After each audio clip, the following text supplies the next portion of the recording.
Madame, Monsieur, bonsoir. Sarajevo attend dans une véritable psychose la fin officielle de la trêve. L'ONU n'a pas réussi à convaincre Serbes et Bosniaques de prolonger le cessez-le-feu. La journée de la déportation et le 50e anniversaire de la libération des camps de concentration, célébrés partout à travers le monde. Une pause pour les deux candidats à l'élection présidentielle avant le débat de mardi soir. Nous recevrons Philippe Séguin, le président de l'Assemblée nationale. Également dans ce journal, l'ouverture controversée demain de la chasse à la tourterelle et le printemps de Bourges. Je vous propose de commencer cette édition avec la Formule 1 et des frissons bien agréables dans le dos des dizaines de milliers de spectateurs italiens massés cet après-midi sur les gradins du circuit d'Imola.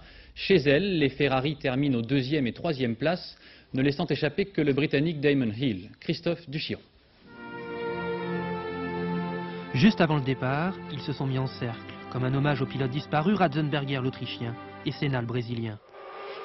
Un an après, sur les lieux de la tragédie, on se remet en course. On essaye d'oublier le pire, on essaye d'être le meilleur. Le plus rapide au départ, c'est Michael Schumacher l'Allemand, sur sa Benetton bleue. Schumacher en tête, ça ne va pas durer bien longtemps. 10 petits tours et puis s'en va. Une sortie de route spectaculaire, la voiture est abîmée, pas le pilote. Ça tient presque du miracle. Le malheur de l'un fait le bonheur de Damon Hill, qui va prendre la direction des opérations. Derrière, pour la 2e place, c'est un genre de lutte finale. Une lutte à couteau tiré entre la Ferrari rouge d'Alesi et la Williams de Coulthard. Entre les deux, ça chauffe. Je me suis déjà battu avec des grands pilotes et jamais je me suis permis de zigzaguer. Lui, il a zigzagué et puis il m'a même poussé un peu dans l'herbe et à un certain moment, il m'a touché. J'ai fini la course avec le volant un peu tordu et bon, je suis pas très content. Content comme un premier, c'est Damon Hill, l'Anglais, qui remporte son 2e Grand Prix depuis le début de la saison. Le reste du podium est rouge, 2e Alesi, 3e Berger, rouge comme Ferrari. À Sarajevo en Bosnie, la trêve expire dans quelques heures. Les démarches de l'ONU pour prolonger le cessez-le-feu, déjà très précaire, sont restées vaines aujourd'hui. Les habitants de la capitale bosniaque attendent la suite, mais sans illusion. Nos envoyés spéciaux Stéphane Magnier et Claude Sicard. Les miracles ne durent jamais l'éternité. Et ces personnes âgées en font l'expérience avec amertume. Aujourd'hui, dernier jour du cessez-le-feu à Sarajevo, la Croix-Rouge vient d'annoncer qu'elle devait fermer sa soupe populaire parce qu'elle ne reçoit plus assez d'argent. Le monde entier est lassé de cette guerre. Et dans Sarajevo, cette immense lassitude le dispute à la psychose. Tout montre qu'on s'attend au pire. Les autorités bosniaques ont interdit les rassemblements dans les rues, fermé le vieux marché en plein air, imposé le couvre-feu à 11 h et répètent en permanence que la guerre recommencera peut-être dès demain. Tout est fermé, le marché est fermé et on est là dans un marché bien couvert, parce qu'au moins à l'abri. On est bien protégé ici? Pas très bien, mais c'est quand même mieux que le marché ouvert. La protection est toute relative. Il y a 2 jours, un obus a failli faire tomber le toit sur la viande et les œufs à 1 mois de salaire la douzaine. L'angoisse de la guerre est partout. Il faut courir entre les balles des tireurs embusqués dans les rues. La police placarde en prévision de demain les consignes de sécurité sur la porte des immeubles. Préparer les caves, couper le gaz et l'électricité, ne plus envoyer les enfants à l'école, faire des réserves alimentaires. Ça fait vraiment peur, ça donne peur parce qu'on a pensé que ça va pas recommencer, mais ça a commencé déjà, alors on ne voit pas la sortie et vraiment on est paniqué, on est en état de choc, quoi. Personne ne sait ce qui se passera demain. Nous n'attaquerons pas les premiers, disent les Bosniaques. Les Serbes, eux, se taisent. Et moins que jamais, l'ONU ne semble capable de s'interposer. Les Français parlent de retirer leurs soldats ici. Qu'est-ce que vous en pensez? Oh, je ne souhaite pas. De toute façon, je ne souhaite pas parce que grâce à Force ONU, qui nous a aidés beaucoup et qui nous aide toujours, s'ils partent, ça serait la catastrophe pour toute la Bosnie. Ça, les Serbes, les Croates, les Bosniaques, ça serait pareil parce que ça sera la fin du monde, de toute façon. Au Sénégal, l'armée a pris le contrôle d'un nouveau bastion des indépendantistes en Casamance, mais toujours pas de nouvelles des 4 touristes français. Et puis l'évacuation des camps de réfugiés qui se poursuit au Rwanda. L'armée rwandaise et les organisations internationales tentent de convaincre les réfugiés de quitter les camps. Un transfert parfois difficile. 14 Hutus ont été battus à mort jeudi dans un camp du sud du Rwanda parce qu'ils refusaient de partir, affirme aujourd'hui le responsable rwandais des Nations Unies. Ce 30 avril marque à la fois la commémoration de la journée nationale de la déportation et la célébration du 50e anniversaire de la libération des camps de concentration. De très nombreuses cérémonies à la mémoire des millions de juifs et de résistants qui y trouvèrent la mort. Olivier Sioux. Dans les rues de Paris, la longue marche silencieuse des survivants. Ceux qui sont revenus rendent hommage à ceux qui ont disparu, les 3 millions de juifs et de résistants morts à Auschwitz, Treblinka, Buchenwald ou Dachau.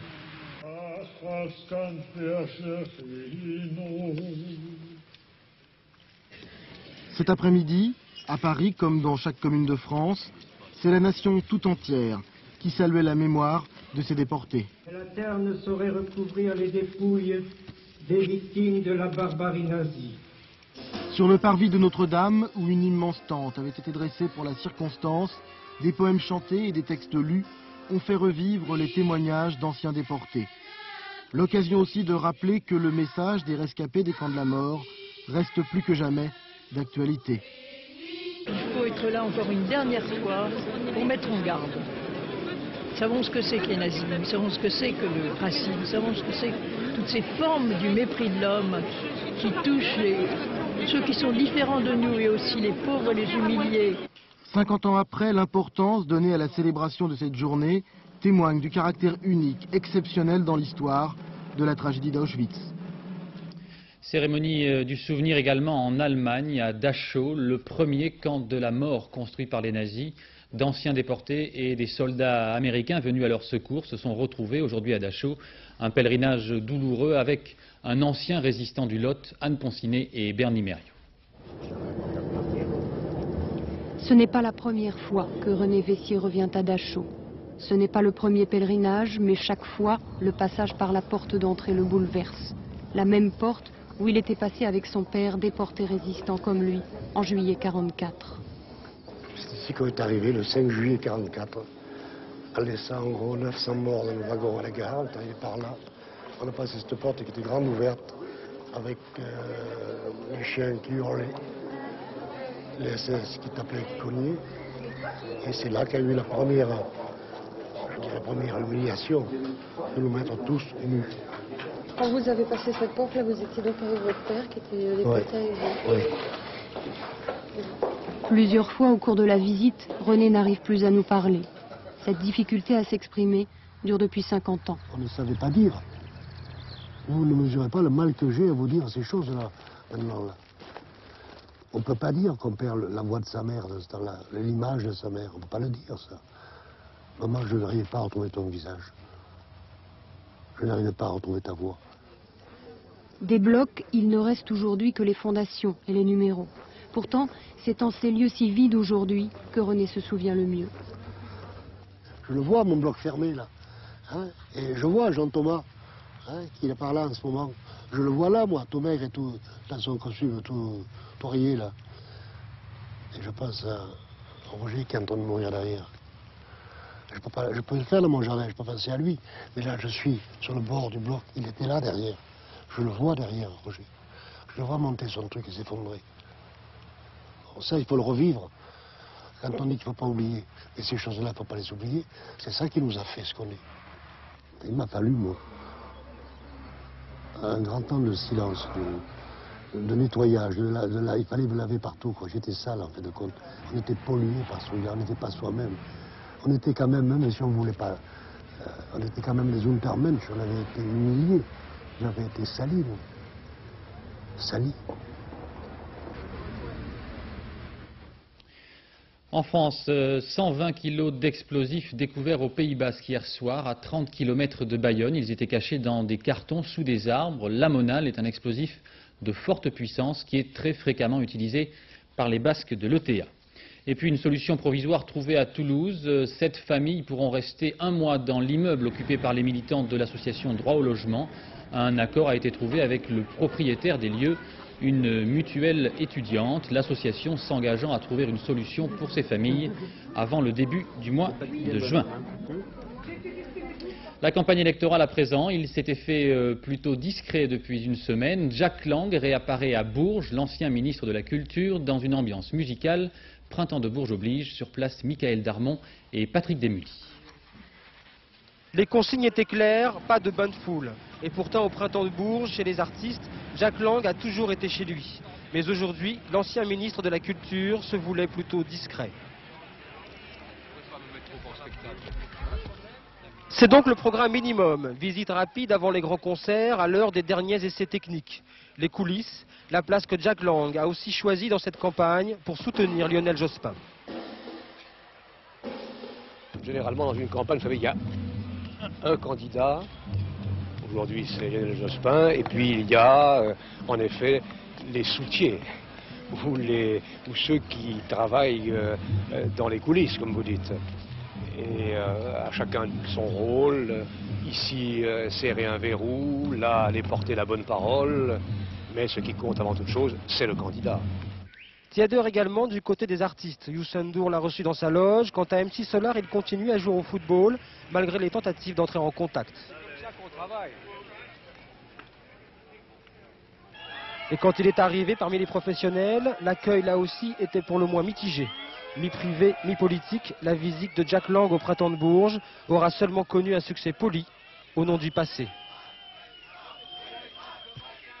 Sans donner officiellement de consigne de vote, les Verts, derrière Dominique Voynet, affichent leur préférence pour Lionel Jospin. France Arvois, Jean-Claude Elfassi. De tous les candidats, elle préfère Jospin. Mais pas question de parler de ralliement, même si le candidat socialiste se prononce pour l'abandon du tunnel routier du Somport ou l'arrêt de Superphénix. Nous saluons les avancées faites par Lionel Jospin. Nous lui demandons de faire un pas de plus. Et nous invitons nos électeurs à tenir le plus grand compte des engagements qu'il aura pris pour se positionner au deuxième tour.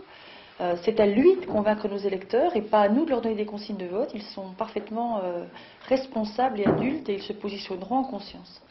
Le score de l'extrême droite au premier tour inquiète les Verts. Voter Jospin, c'est aussi faire barrage au Front National. La conclusion est subtile, ni pour, ni contre, et les militants sont libres de se laisser séduire. Et puis très attendu demain, la consigne de vote du Front National pour le deuxième tour. Avec ses 15% de voix dimanche dernier, Jean-Marie Le Pen a pour l'instant gardé le secret sur ses intentions et s'est même attaché en début de semaine à brouiller les pistes. Les militants attendent de toute façon sans enthousiasme. En Seine-Saint-Denis, Christophe Tortora, Denis Pardano. À la permanence du Front National, en Seine-Saint-Denis, les militants analysent les résultats du premier tour.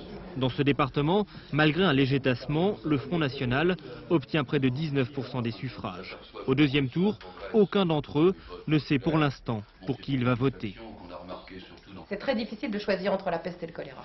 Très très difficile. C'est à ce point-là? Oui, à ce point-là, parce que moi je vous dis, moi j'étais pas spécialement anti-droite, mais quand j'ai entendu M. Juppé, non. Ça, je n'accepte pas. Je n'accepte pas. Il n'a pas besoin de ma voix. Eh bien, dans ces cas-là, il n'aura pas. Choisir entre un candidat qui se dit socialiste avec une tendance à pencher à droite et un candidat qui se dit de droite avec une tendance à pencher à gauche, c'est vrai que c'est difficile à se déterminer.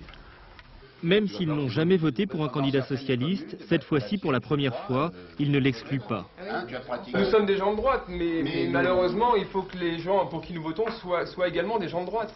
C'est pas encore bien démontré. Entre François Mitterrand et Jacques Chirac, à l'époque, vous aviez fait quoi? Eh bien, j'ai suivi les consignes de mon président, qui a dit pas une voix pour François Mitterrand. Et alors, vous avez voté pour qui? Et j'ai voté pour le candidat de droite. Et qui n'a absolument pas tenu compte de ce que Jean-Marie Le Pen avait dit et avait demandé. Tous ces militants disent attendre les consignes de vote qui seront données par Jean-Marie Le Pen lors de la fête du 1er mai, dédiée à Jeanne d'Arc. À mi-chemin entre les deux tours, ce dimanche était une journée sans meeting pour les deux candidats. La semaine à venir sera dominée par le débat télévisé de mardi soir. Un débat qui, jusqu'ici, depuis le soir du premier tour, s'est effectué à distance. Retour sur une semaine, Guylaine Chenu, Patrice Romden. Acte 1 de l'art de repartir en campagne. Lionel Jospin n'attend pas. Lundi à Valence, il inaugure un nouveau slogan, une nouvelle affiche. L'arithmétique droite-gauche lui est défavorable, un atout, la dynamique. Dopé par ses 23%, il surfe sur ce qu'il appelle une vague tranquille. Mardi, réapparition de Jacques Chirac à Orléans. Désormais, son adversaire, c'est Lionel Jospin. Il brandit la menace de 21 ans de socialisme. Un atout, la droite est majoritaire dans le pays. Un objectif, réussir le rassemblement. Acte 2 de l'art de rassembler ses amis. À gauche, Arlette Laguiller-Boude. Communistes et écolos choisissent Lionel Jospin timidement. Reste l'ombre de François Mitterrand. À Mont-de-Marsan, on attend un signe, ce sera un message de soutien. Lionel Jospin n'en demandait pas plus au président. De l'héritage, il ne veut assumer que le meilleur et ce qu'il espère, c'est tourner une page d'histoire. À droite, après quelques flottements, le ralliement s'organise. Philippe de Villiers et Édouard Balladur soutiennent Jacques Chirac, mais pas de rencontre entre le Premier ministre et le candidat. C'est à Bagatelle que tous se retrouvent. Ovations et applaudissements, quelques sifflets pour Nicolas Sarkozy et François Léotard. Jacques Chirac maintient le cap, petite ouverture en direction des Balladuriens. Pour lui, changement fort et changement paisible sont conciliables.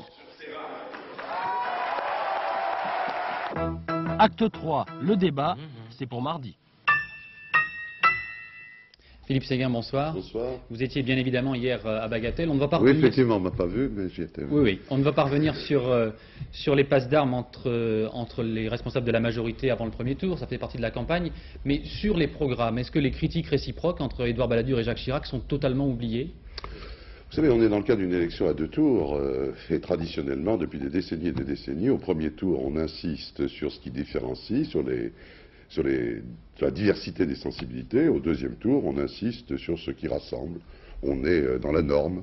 Il n'y a rien de vraiment inattendu. Vous pensez qu'il y a des choses à reprendre, au fond, dans le programme d'Édouard Balladur, qui doivent être reprises? On a vu quelques gestes hier de Jacques Chirac. Je crois que pour ce qui concerne les principes, pour ce qui concerne le niveau présidentiel, je crois qu'il n'y avait pas un fossé entre les deux hommes. Il y avait une différence de tempérament, une différence de rythme. Pour ce qui concerne maintenant les modalités, là où il y a des différences effectives, réelles, eh bien ça sera généralement du niveau parlementaire. Mais vous savez, il y aura une vie après le 7 mai. Même si Jacques Chirac est élu, surtout si Jacques Chirac est élu. Je veux dire par là qu'il y aura encore une vie parlementaire, il y aura encore une majorité, parce qu'avec Jacques Chirac, il n'y aura pas de dissolution. Il y aura une majorité importante, une majorité diverse, une majorité qui est tout sauf monolithique, et puis il y aura des débats pour savoir comment traduire sur le plan législatif les grandes orientations qui auront été, je l'espère, ratifiées par les Français. On a entendu tout à l'heure des militants de l'extrême droite. Jean-Marie Le Pen donnera ses consignes de vote demain. On a l'impression tout de même que les militants vous renvoient dos à dos. Est-ce que ça veut dire que le message que vous leur avez adressé n'est absolument pas passé? Ou est-ce qu'il ne correspond pas à leurs attentes? On n'a pas adressé un message particulier à telle ou telle catégorie d'électeurs. C'est un message qui s'adresse à tous les Français que celui qui est émis par Jacques Chirac. Il n'y a pas de message particulier pour les écologistes, pour le Front National, que sais-je. Nous laissons ça à M. Jospin et à ses arguties sur Superphénix, le tunnel de je ne sais où et le scrutin proportionnel. Oui, mais d'une manière générale, vous avez entendu, au fond, tous les électeurs du Front National disent que vous, comme la gauche, d'ailleurs, ne les écoute pas. Écoutez, nous avons nos convictions. Ils ont les leurs, elles sont souvent différentes. Jacques Chirac s'est engagé au premier tour de cette élection présidentielle sur un projet. Il y a une phrase clé dans son discours de Bagatelle qui est « Ma volonté d'assurer le changement demeure inchangée ». On ne va pas changer entre les 2 tours. On laisse ça, là encore, à nos adversaires. Vous avez vu tout à l'heure Mme Voynet, elle m'a enlevé les mots de la bouche, nous expliquer que M. Jospin avait changé entre les 2 tours pour pouvoir avoir ses voix. Je constatais hier dans un grand journal du soir que c'était M. Delors maintenant qui changeait pour avoir les voix de je ne sais qui, peut-être la mienne, mais il aura du mal, puisque M. Delors dénonce maintenant l'hymne au Francfort. Donc vous savez que ça a été un des thèmes que j'ai beaucoup développé, à savoir qu'il fallait tout faire pour que l'emploi soit la priorité des priorités. C'est un thème d'ailleurs fort de la campagne de Jacques Chirac, et que la monnaie, le budget n'étaient que des moyens. Nous avons entendu beaucoup de sarcasme, et nous avons maintenant un ralliement de M. Delors, donc de M. Jospin. Je pense que c'est un changement important à nos thèses. Alors ce que je dis aux Français, si ça les intéresse, c'est qu'il vaut toujours mieux, comme dirait l'autre, voter pour l'original plutôt que pour la copie. Oui, de manière générale, c'était de savoir si vous aviez, au fond, vous, les uns et les autres, avant le premier tour, tenu compte des aspirations, des problèmes de certains Français. Écoutez, ce que je constate à la Chabot, c'est que, pour le moins, même si ça peut paraître à certains paradoxal, le résultat du premier tour, la fracture politique que ces résultats décèlent, qui est l'équivalent, la conséquence de la fracture sociale que nous avions diagnostiquée, est bien la preuve que ce que nous avancions sur l'état de la France est avéré. Alors maintenant, après la phase du diagnostic, qui est effectivement celle du premier tour, il faut passer à la phase des solutions et nous devons convaincre de l'opportunité des solutions. Et pour cela, il faut qu'on sorte de l'ambiance de la première semaine, parce que l'ambiance de la première semaine a été surtout marquée par une double mystification. Mystification d'abord sur une soi-disant dynamique Jospin, soi-disant dynamique Jospin qui est du bluff, un bluff qui se crée à partir de l'utilisation des résultats comme d'un trompe-l'œil. En vérité, on compare les résultats du premier tour à ceux des sondages, dont on sait qu'ils se sont trompés, par définition, parce qu'ils étaient faits sur des critères erronés. Alors on compare et on dit, mais Jospin, il a fait beaucoup mieux, Chirac, il a fait beaucoup moins. Il n'y a pas de dynamique, à votre avis, à gauche. Absolument pas. La seule comparaison qui s'impose, c'est avec la seule élection précédente, présidentielle, celle de 88, et à cet égard, Chirac fait plus qu'il n'avait fait en 88, Balladur fait plus que n'avait fait Barre, Villiers fait plus que n'avait pas fait, comment dirais-je, le candidat qui aurait pu porter ses couleurs à l'époque puisqu'il n'existait pas, et d'autre part, à l'inverse, le candidat socialiste fait plus de 10 points de moins que n'avait fait le candidat socialiste en 1988. Et puis alors, il y a une deuxième mystification à laquelle Bagatelle a mis un terme, c'est celle au terme de laquelle il y aurait une soi-disant difficulté de Jacques Chirac à rassembler autour de lui, en particulier les soutiens venant de la majorité parlementaire. Dès dimanche soir, sur votre antenne, nous avons entendu Édouard Balladur dire clairement qu'il appelait à voter en faveur de Jacques Chirac, sans la moindre condition, et puis Bagatelle, avec ce grand rassemblement que vous avez constaté, la présence de tous les responsables politiques, sauf Raymond Barre, qui était à l'étranger, mais qui sera, je le crois, vendredi à Lyon, a démontré que tout cela relevait de la mauvaise polémique électorale. Philippe Séguin, dans les premières semaines de la campagne, on a entendu beaucoup de responsables de la majorité dire que le clivage gauche-droite était terminé, que c'était obsolète. Vous le premier d'ailleurs. Tout à fait. Vous le premier. On a quand même l'impression, à quelques jours du second tour, d'être revenu dans quelque chose d'assez classique. Pas du tout, pas du tout. C'est pas un débat gauche-droite bien classique. Pas du tout, pas du tout. Et à cet égard, je serais assez d'accord avec ce que disaient certaines personnes du Front National qui s'exprimaient tout à l'heure sur le sujet. Non, les résultats en sont la démonstration. L'échec des sondages en est l'illustration. Parce que si les sondages se sont plantés, c'est parce que les sondeurs sont mauvais. Nous avons les meilleurs sondeurs du monde. Mais c'est parce qu'ils continuent à travailler sur des critères de clivage gauche-droite dont il apparaît qu'ils ne sont plus d'actualité. Alors en vérité, qu'est-ce que nous avons au deuxième tour? Nous avons effectivement un clivage. Nous avons un clivage entre un homme qui croit encore au clivage gauche-droite, c'est M. Lionel Jospin, et qui, ce faisant, s'expose au risque de n'être le président que d'une catégorie de Français, et de l'autre côté, un homme qui croit que ce clivage est dépassé et qui a vocation à être le président de tous les Français. Alors si on veut parler de l'avenir, si Jacques Chirac est élu, certains annoncent ce qu'on appelle généralement un troisième tour social. Vous vous dites, il y a des aspirations dans le pays, il y a des préavis de grève qui sont déposés, il y a des gens qui bougent. Jacques Chirac dit qu'il faut augmenter normalement les salaires. Qu'est-ce qu'il faut faire au lendemain d'une élection? Écoutez, d'abord, je ne veux pas vendre la peau de l'ours. L'élection, elle se jouera le 7 mai à 20h. Pas avant, rien n'est joué. Alors ensuite, on verra. Cela étant dit, le dossier social sera à l'évidence un dossier prioritaire et on ne pourra pas attendre l'été ou a fortiori l'automne pour le traiter. Il faut une grande conférence, il faut une grande réunion, il faut mettre tout le monde dans une table. Ça sera au président de la République et plus précisément au gouvernement qui l'aura désigné d'en décider après s'être concerté de la manière classique, c'est-à-dire discrète, avec les organisations syndicales.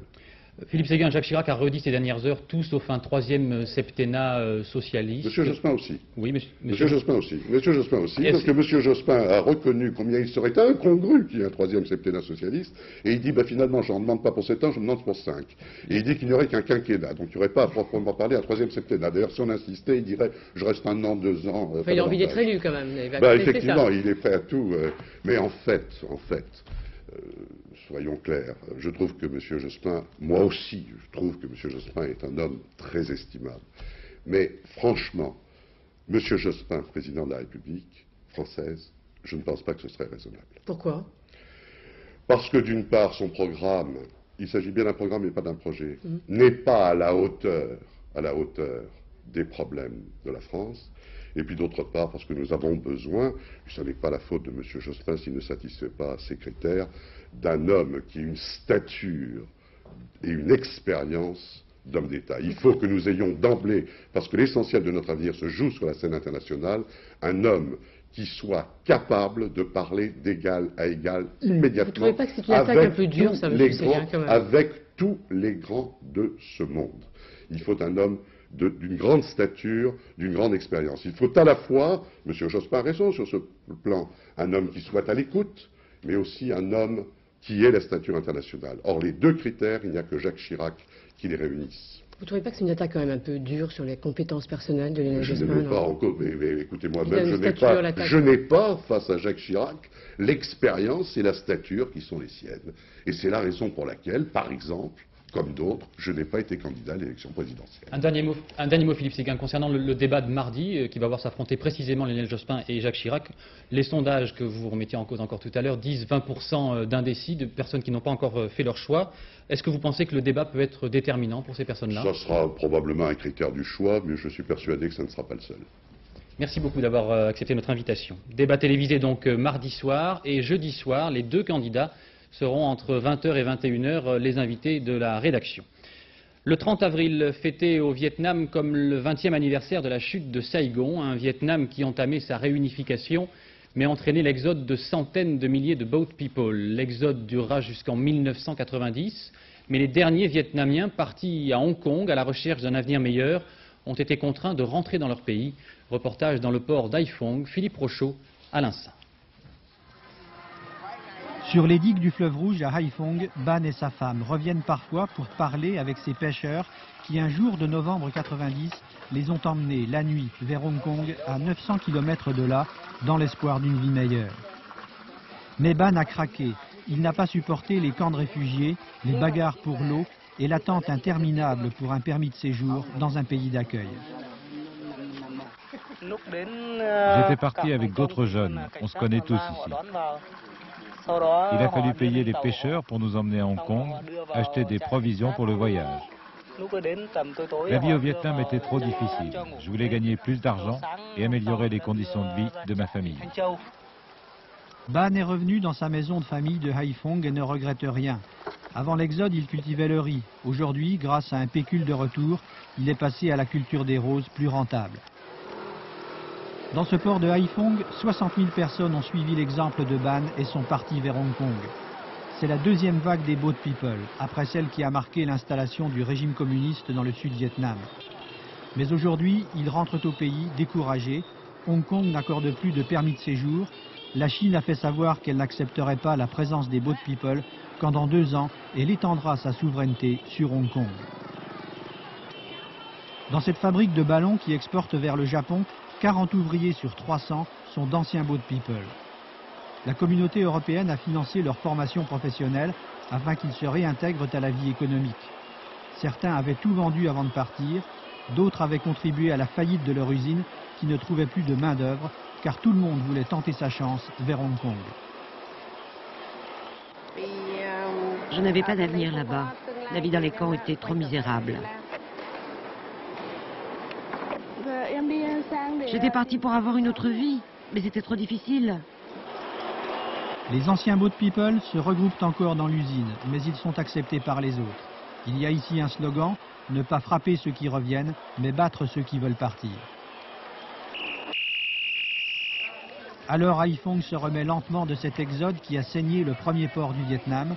Il reste encore 8000 boat people de la ville dans les camps de Hong Kong. Le décès de notre consoeur Annick Beauchamp, elle est morte à l'âge de 54 ans d'un cancer. Elle avait effectué toute sa carrière à la télévision où elle avait notamment animé le jeu Réponse à tout puis présenté les journaux télévisés. Demain, pour la journée du 1er mai, les syndicats défileront en ordre dispersé avec toutefois un même mot d'ordre, la lutte contre le chômage et l'exclusion. La date du 1er mai marque également l'ouverture de la chasse à la tourterelle dans le Médoc et la traditionnelle passe d'armes entre chasseurs et écologistes. Innovation cette année, les chasseurs menacent d'en découdre entre eux. Veillée d'armes avec Gilles Marinet.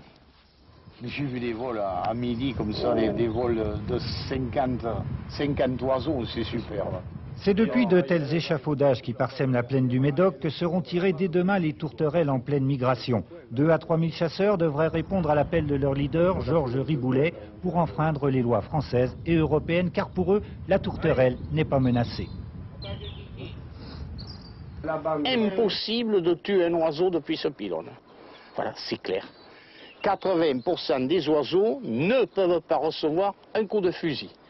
Voilà. Ça, c'est impossible. Ceux-là, ils sont hors jeu. Faux, répond la Ligue de protection des oiseaux pour qui la chasse de printemps menace l'espèce. Mais cette année, nouveauté, ce ne sont pas les écologistes qui iront affronter les tireurs du Médoc dans les sous-bois, mais d'autres chasseurs qui ne veulent pas être mis dans le même sac. Ce que nous voulons montrer, c'est que nous, en tant que chasseurs, par amour de la chasse, mais également de la nature, nous nous opposons à certaines pratiques de chasse qui sont des pratiques de braconnage, tout simplement. Beaucoup partageraient cette opinion, mais c'est la première fois que certains iront l'exprimer publiquement sur le terrain. Aujourd'hui, le Médoc a profité d'une dernière journée de calme avant cet affrontement inédit des chasseurs contre d'autres chasseurs. Retour à Bourges, sans Jack Lang, mais avec Jacques Higelin, qui depuis 10 ans s'occupe du réseau Printemps de Bourges, l'audition de groupes inconnus venus de toute la France, dans l'espoir de conquérir le monde. Éric Perrin, Vincent Maillard. C'est le principe même du réseau Printemps, trouver les jeunes talents qui montent. Voici notre coup de cœur, la découverte de la région Rhône-Alpes, défendant notre cause.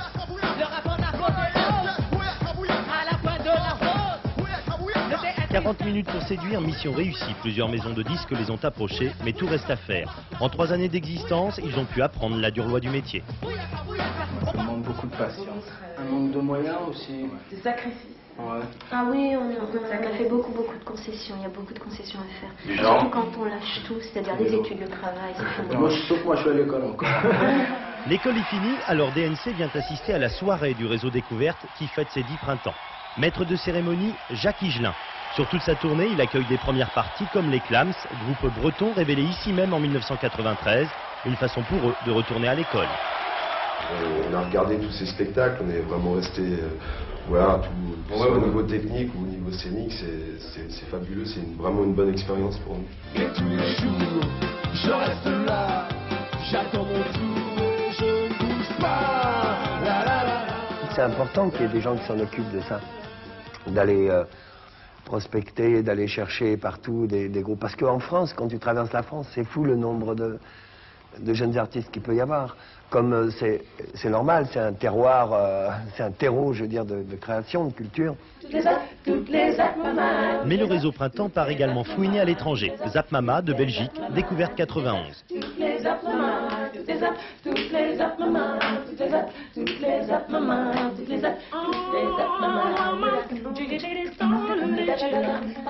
On ne pouvait rêver meilleur monsieur loyal pour cette soirée. Le public de Jacques Higelin fut à son image, ouvert et généreux, et cela, ce n'est pas une découverte. Un mot de tennis avec la victoire à Monaco de l'Autrichien Muster contre l'Allemand Boris Becker en 5 manches en finale cet après-midi, 6-0 dans la 5e. Dans un instant, la météo de Sophie Davant. À 22h35, Géopolis consacrée à la santé publique dans les pays européens. Le dernier journal levé à minuit 10 vous sera présenté par Agnès Varamian. Demain à 13h, Benoît Duquesne et à 20h, vous retrouverez Bruno Mazur. Très bonne semaine. Bonsoir.